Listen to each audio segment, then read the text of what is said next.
신의일TV 시청자 여러분 안녕하세요. 저는 가재연세병원 정형외과 전문의 최현진 원장입니다. 이번 시간에는 퇴행성 관절염, 무릎에 있는 퇴행성 관절염에 대해서 말씀드릴 텐데요. 사실 무릎 퇴행성 관절염은 이 병원에 오시는 환자분들에게 얘기해보면 굉장히 많은 정보들을 알고 계시는데 사실은 그 정보들 중에 맞는 정보들도 있고 틀린 정보들도 있기 때문에 이번 시간에는 이런 만약에 잘못된 정보들이 있다면 그걸 바로잡을 수 있는 그런 시간을 했으면 좋겠네요.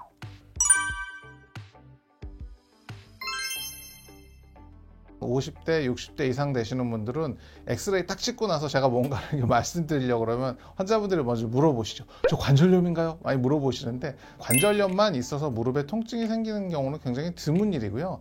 이 병원이나 이런 데서도 그냥 환자분들한테 쉽게 설명하기 위해서 관절염이십니다 라고 얘기를 많이 하는데 사실은 명확하게 딱 나눠서 봤을 때는 무조건 관절염이라고 볼 가능성은 거의 없고요.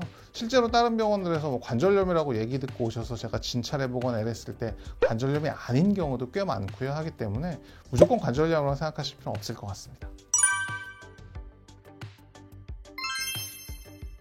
지금 관절염 약은 나와 있는 게 아마 수백 가지는 될 겁니다. 그렇기 때문에 어떤 한 가지 약을 진짜로 빼놓지 않고 막 30년씩 먹는다고 그러면 진짜로 뭐 내성이나 이런 게 생길 수는 있겠죠. 하지만 굉장히 약이 다양하기 때문에 약을 단기간 써서 어느 정도 좋아지고 나면 약을 줄인다든지 약을 바꾼다든지 이런 식으로 하지 어떤 한 가지 약을 막 몇 년씩 이렇게 쓰는 경우는 거의 없고 지금 현대의학에서 일반적인 병원에서 일반적으로 약을 쓰는 방법이나 이렇게 쓰신다고 하면 절대로 내성이 생기질 않습니다.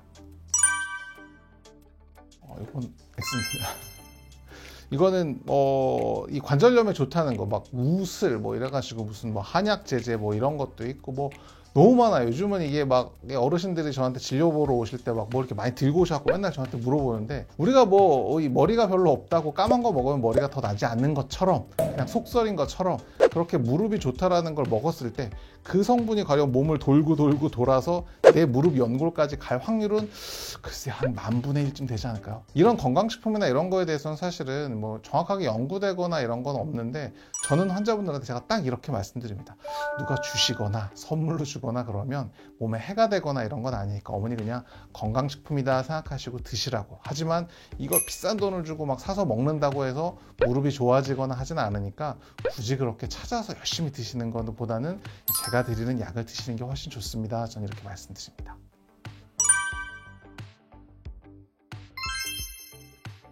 뭐 이건 통계적으로 나와 있는 얘기고요. 전 세계에서 관절염이 2억 명에서 3억 명 정도가 이 관절염에 걸린다고 해요. 근데 통계적으로 보면 여성이 남성보다 2배 정도 많다고 합니다. 근데 이거는 전신 관절염을 얘기하는 거고 무릎 관절염을 한정하고 또 우리나라에서는 여성분들이 남성분들에 비해서 거의 3배, 4배 정도까지는 관절염이 더 많다고 해요. 그래서 여성분들이 남자분들에 비해서 이 골반이 넓고 이 다리 사이가 넓기 때문에 체중이 아무래도 안쪽으로 쏠리면서 무릎 안쪽 연골에 더 하중이 많이 받아서 그렇다는 얘기랑 또 아무래도 집안일 하시면서 바닥 생활이나 이런 걸 많이 해서 그렇다 이런 얘기들도 있는데 어쨌든 통계적으로는 여성분들이 우리나라에서는 남성분들보다는 3배에서 4배 정도 무릎 관절염이 많이 생기는 걸로 되어 있습니다.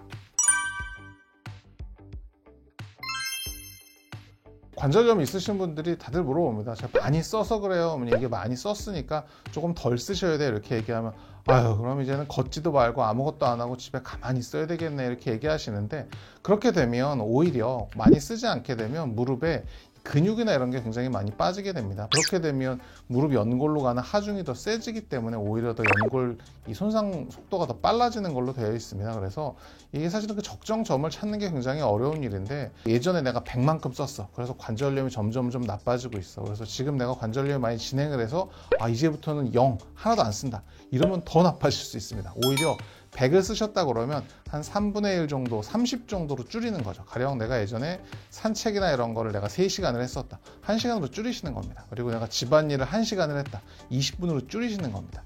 줄이는 게 맞는 거지 아예 안 쓰는 게 맞지는 않습니다.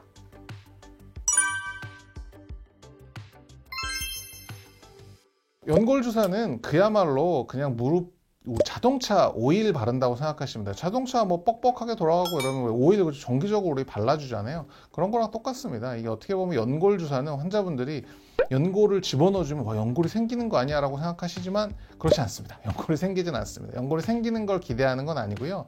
이 뼈랑 뼈 사이에서 연골이 닳아서 없어지고 나면 아무래도 거기서 염증 반응이 일어나면서 뻑뻑하게, 자동차 이 엔진처럼 뻑뻑하게 돌아갈 수 있기 때문에 그거에 윤활유를 넣어준다는 개념으로 생각하시면 되기 때문에 이걸 굳이 뭐 늦추거나 그럴 필요 없는데, 지금 우리나라에서 권고하고 있기로는 6개월에 한 3번 정도 맞는 거, 이 정도를 적정선을 지키고 있는 거라서 그 기간 안에만 맞는다고 하면 관절염 1기, 2기 이렇게 초창기고 내가 무릎이 좀 불편하다 하렇다고 보면 빨리 맞는 게 문제가 될 건 없을 거라고 봅니다. 단 6개월 정도 간격을 지켜서만 잘 맞으시면 괜찮을 거라고 생각합니다.